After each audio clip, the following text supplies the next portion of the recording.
لەگەڵ نزیکبوونەوە لە هەڵبژاردن شەڕی درۆینە و وتاری توندی پارتی و یەکێتی دژی یەکتر دەست پێدەکاتەوە.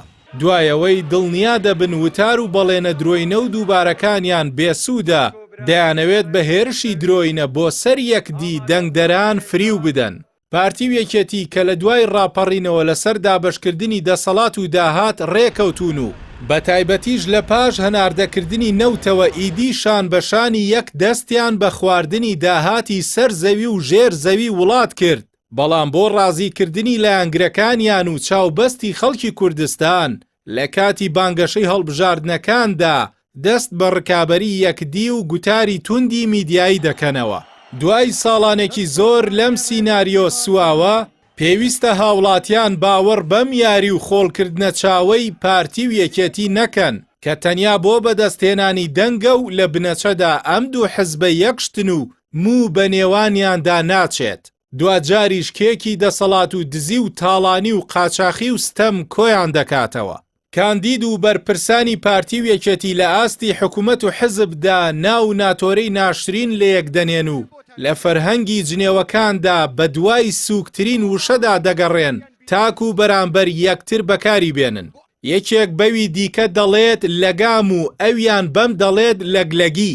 ئەمەش تەنیا بۆ ئەوەی نمایشی درۆینەی شەڕی بانگەشە گەرم بکەن. ئێستا ئاستی ڕکابەریەکە بۆ ئاستی کەسی یەکەم و دووەمی حزبەکان بەرز بووەتەوە و هەردوو لا مایکەکانی بەردەمیان و چەپڵەی جەماوەرەکەیان بۆ قسەوتن بە یەکتر بەکار دەهێنن. خەڵکی تر هەیە لە عەینی شاری هەولێر ئەژی نەوەکو مەلیک وەکو فڕعون لە 2014ەوە تەعینات بۆ خەڵکی هەولێر نییە. بۆ ئەوانەی نزیک فڕعونەکان تەعینات قەت نەوەستاوە. قەسرێکتان بۆ چییە؟ ئەگەر کەس نەتوانێت قسە بکات لە ترسی ئەوەی زمانی ئەبڕێت. حکمڕانی بە دز و گەندەڵ و مافیا ناکرێت. ئازادی ئەوە نییە بە تۆپ و تانک بچیتە سەر هۆتێلێک یان بچیتە سەر ئۆپۆزیسیۆنی خۆت. ئەوەی لەو شەڕە قسانەی پارتی و یەکێتیدا بۆ خەڵک گرنگە ئەوەیە هەردوو لا ژمارەیەک ڕاستی دەربارەی یەکدی دەڵێن کە شەڕی بەدەستێنانی دەنگی زیاتر ناچار بەوەیان دەکات نەک شەڕی خەڵک و بەرژەوەندی گشتی.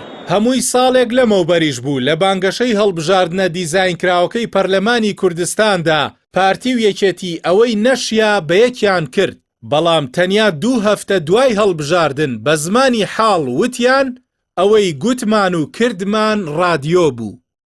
میدیای دابەستە و وابەستەی پارتی و یەکێتی کە بە پارەی خەڵک کار دەکەن ڕۆڵێکی شەیتانانەیان لەم شەڕە دروستکراوەدا هەیە.